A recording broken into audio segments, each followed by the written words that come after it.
Estamos iniciando mais uma edição da Sessão TV Atende. Meu convidado de hoje é o advogado José Antônio Conte Júnior.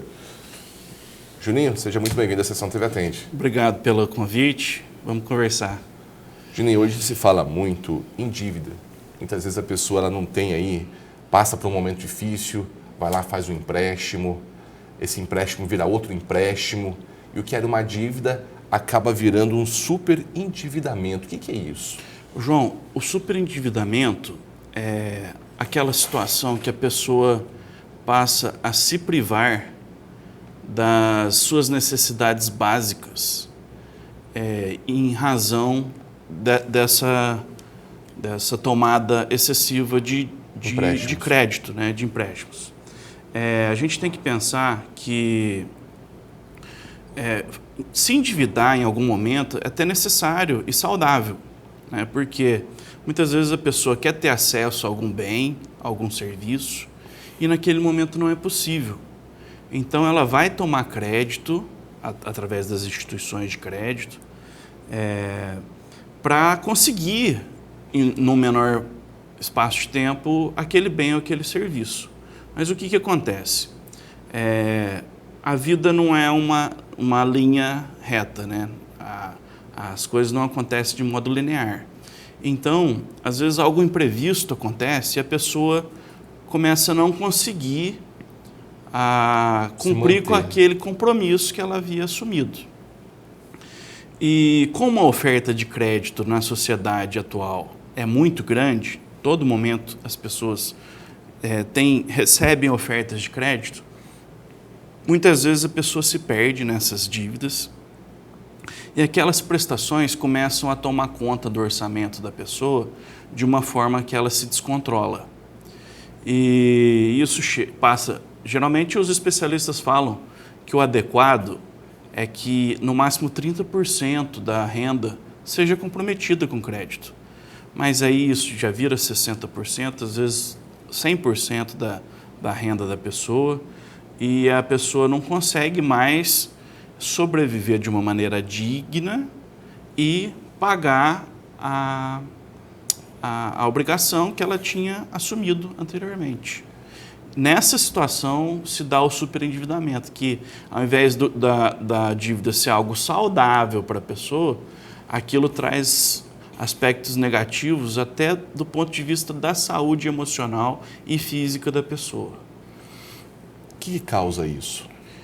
Primeiro, a dificuldade que as pessoas têm de se educar financeiramente, né? Não ter informação com relação ao tamanho daquela prestação, de como que aquilo vai impactar no orçamento dela. Também o que eu havia dito sobre um fato extraordinário e imprevisível que venha a ter acontecido, algum problema de saúde, algum problema que não era esperado, que acontece, e quando a pessoa percebe, ela já está dentro daquela situação, né? E aí, muitas vezes, ela não sabe como resolver, não consegue encontrar caminhos para sair daquela situação e voltar a ter uma saúde financeira na própria vida. O que eu faço para melhorar essa situação? Hoje, a lei, a justiça me auxilia. Isso, João. Existem dois caminhos, basicamente, para quem se encontra nessa situação. Um caminho é o caminho consensual, que o próprio devedor pode procurar os órgãos que forneceram crédito e colocar essa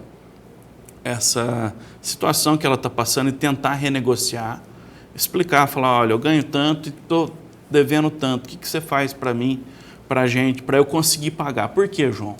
Porque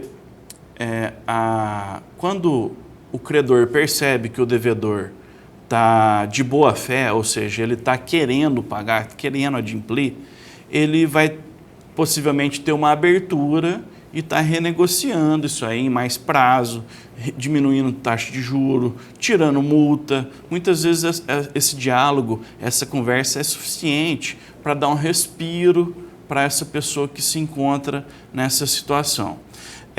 Se a pessoa não tiver sucesso, hoje, depois de 2021, tem uma lei número 14.181, que ela incluiu no Código de Defesa do Consumidor ferramentas para tratar esse problema judicialmente, né? Então, essa pessoa vai procurar um advogado da sua confiança. Nos municípios onde haja defensoria pública, a defensoria pública vai atuar nessa área também. Para quê? Para estar agindo judicialmente através de ferramentas processuais adequadas para estar realizando esse tratamento do superendividamento da pessoa que está nessa situação.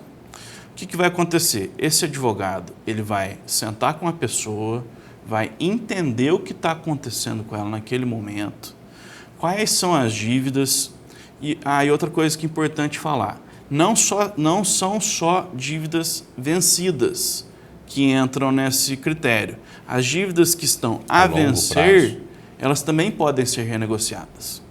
E aí o que esse advogado vai fazer? Ele vai montar um plano específico para essa pessoa que tem esse problema, vai medir qual a extensão do problema, qual é a possibilidade de real pagamento e vai entrar com um processo na justiça, chamar os credores para conversar no primeiro momento. Então o juiz vai marcar uma audiência de conciliação, o advogado vai apresentar um plano de renegociação dessas dívidas para ali discutirem qual é a melhor forma de equilibrar e atender os interesses do consumidor devedor, que quer pagar, e do credor, que precisa receber por aquele empréstimo que ele fez. E aí, nesse momento, vai ser celebrado um acordo. Se não tiver acordo, se não tiver como as partes concordarem com o plano apresentado pelo devedor, aí o juiz vai dar uma sentença e ele vai estabelecer o que vai ser pago primeiro, o que vai ser pago depois, ali dependendo do caso concreto. Fazendo um equilíbrio para o cliente, né? Isso. Proporcionando que aquela pessoa saia da situação de superendividamento e volte a poder tomar um sorvete na praça no domingo, volte a ter uma vida digna de consumo, porque na sociedade as pessoas precisam ter essa vida de alguma sociabilidade, vamos falar assim, a pessoa não querer ir num restaurante com os amigos porque está super endividada. Isso aí vai trazer um prejuízo para a saúde da pessoa também. Então, ela renegociando, ela vai começar a voltar a viver e a ter um consumo saudável ali, porque essa situação de superendividamento, ela não pode reduzir a pessoa a alguém que não participe dos eventos sociais, entendeu? A pessoa tem direito de viver em comunidade, viver em sociedade e ter as relações, de voltar a ter as relações como era antes dela ter esse problema. Então é um problema pontual, passível de solução, e hoje nós temos uma lei que oferece ferramentas para a pessoa sair dessa situação o quanto antes e ter tranquilidade. Você percebe que a comunidade conhece essa lei, sabe da existência dessa lei? Não sabe, João, está sendo pouco difundida.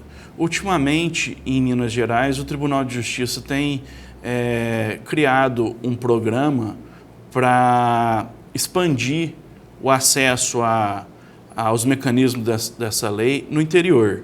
Mas, geralmente, o pessoal da capital que tem mais acesso, porque os órgãos estão mais concentrados lá.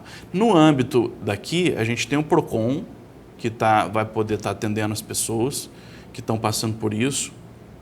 E aí eu oriento a pessoa que estiver passando por isso, procurar um advogado da sua confiança para estar desenvolvendo essa questão e, se for o caso, estar negociando extrajudicialmente. Se não tiver abertura por parte das empresas, está levando à justiça, sim, para aquela pessoa ter condição de se organizar, de se reequilibrar. E depois, claro, ter uma educação financeira. A educação financeira ela tem dois ela vai atuar aqui em duas vertentes, né? Primeiro, preventiva. Se a pessoa tiver acesso à educação financeira e ela vai olhar para a situação e vai evitar os riscos de entrar nessa situação de superendividamento. Ela vai se endividar, porque a dívida, às vezes, ela é necessária para a pessoa alçar novos planos e atingir objetivos que ela tem de vida, alcançar seus sonhos. Às vezes é necessário a pessoa contrair um empréstimo, fazer uma dívida, um financiamento imobiliário de um veículo que ela quer. Isso movimenta a economia, isso faz bem para todo mundo.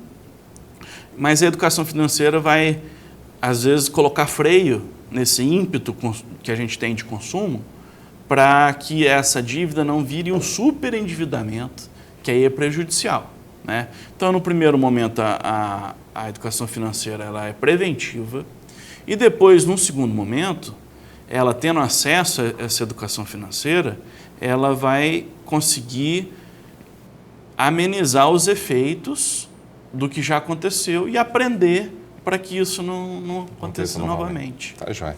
Juninho, queria muito agradecer suas palavras hoje. Até uma próxima oportunidade. Obrigado a todos. Conversamos hoje na Estação TV Atende com o advogado José Antônio Conte Júnior.